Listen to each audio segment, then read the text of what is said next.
Hello, welcome to Bennett Music Labs, also known as J.Backlund Design Guitars. This is my workshop. Recently we've had some people ask some questions about our little modern string ferrules for the Gibson Moderne clone, and I've had enough requests for them that I thought I might do a little video just to show you how we make these and what the process is, and hopefully you'll enjoy it. This is my Grizzly mini lathe. It's 7 by 12. It's a great little machine. I really can't, fault it as far as what it can do. It's a perfect machine for making little small brass parts for guitars. As you can see, I've been kind of at it this morning with it, and generally I'm just making these ferrules for orders that we've got online. So I'm going to just kind of walk through the whole process. I've kind of got everything set up so that it's fairly quick, and I'm not going to try to explain too much of it because honestly there's just too much to explain anyway.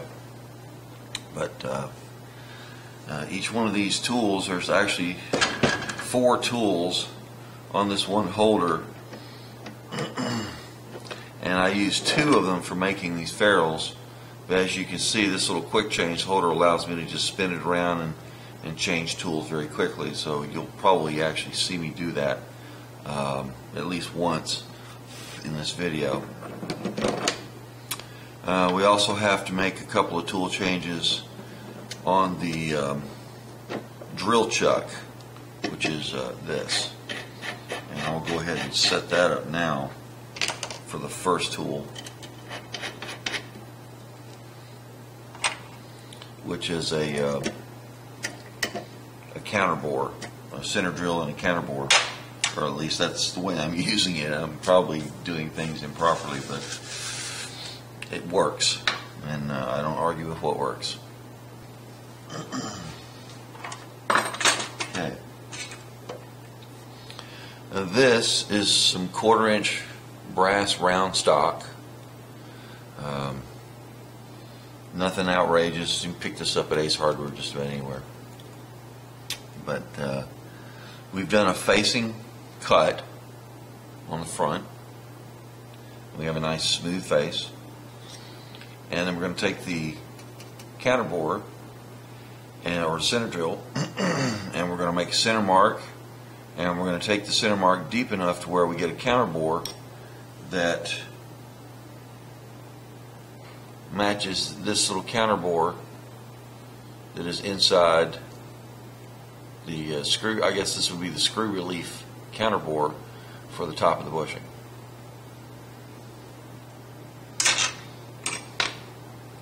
And we'll just start that right now.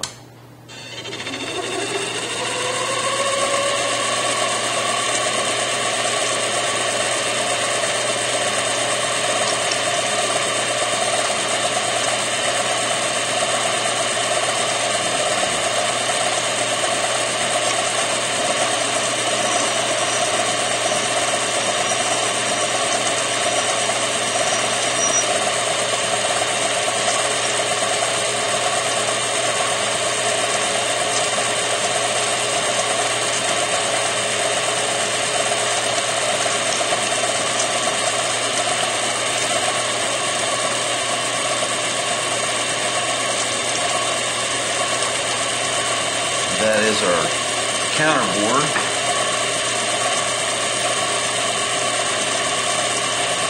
Now we have to drill our center hole.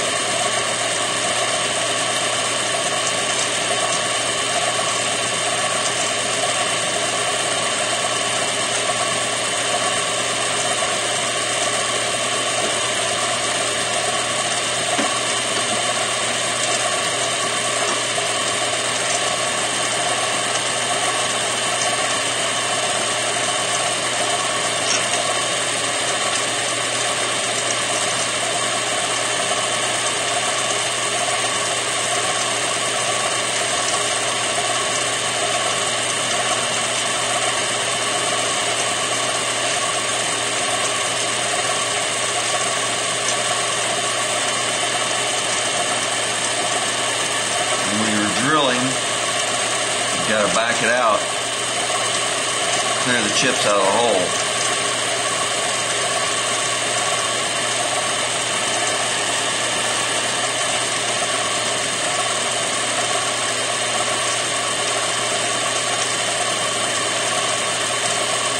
And as you can see, you can't really go that deep that fast. Basically, I'm drilling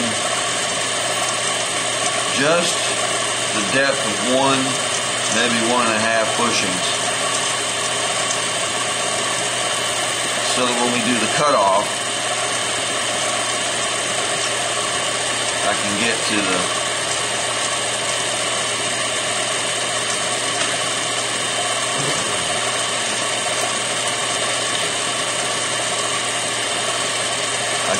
hole. I've reached the hole with my parting tool. Okay, next I've got a formula that I follow on my calipers. And I have to make 2 little drag marks.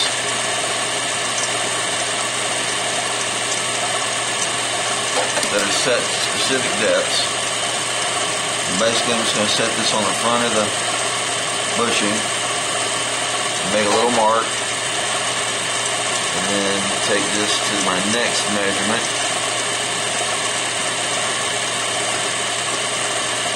And again, just another little quick scratch mark. Now, you may or may not be able to see those. They're really, really faint, but I can see them on the brass. Just a couple of little circular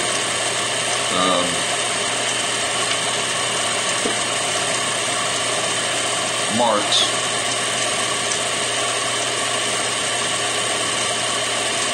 Now we're going to take our beading tool. We're going to come in right on the mark.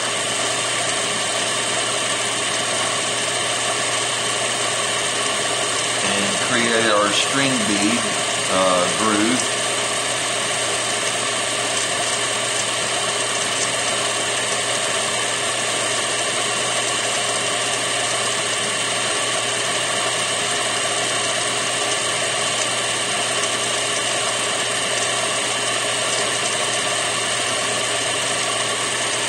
Then, just to make sure that we have the sizing correct, I'm going to take a regular StewMac 52 gauge string nut file, and I'm going to lay that in the groove just to make sure that I can get a 52 gauge string through that groove.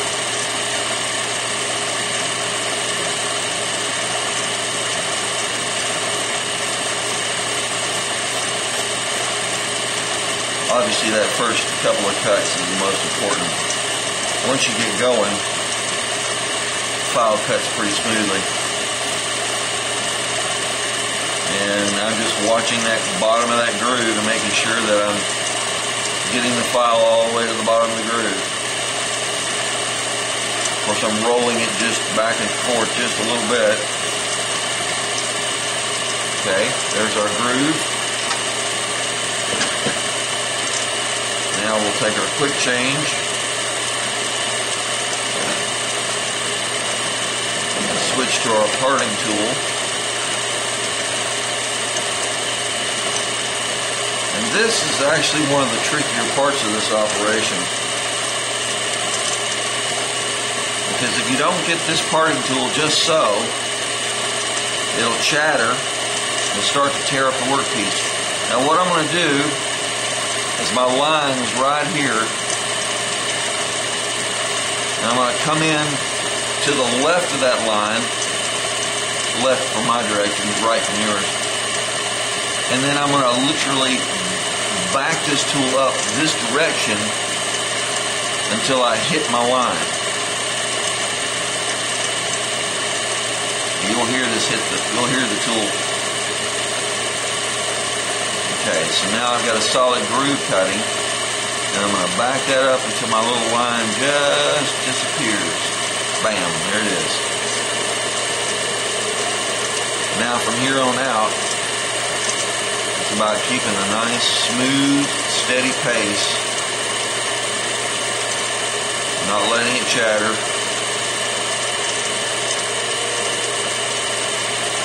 Keeping the chips cleared out.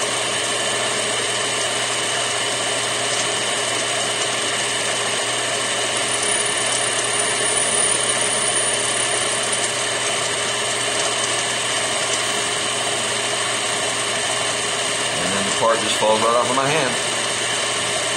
There we have it. There's a raw bushing. And now we'll take these over and buff them out after I cut another 3. See you at the buffing station. Okay, now we're at the buffing stage. I've put the 4 bushings. I buff 4 at a time on just a little Allen wrench for a mandrel, and now we're just going to quickly polish out the surfaces so that they don't have any rough edges on them and they look nice.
And there we have it.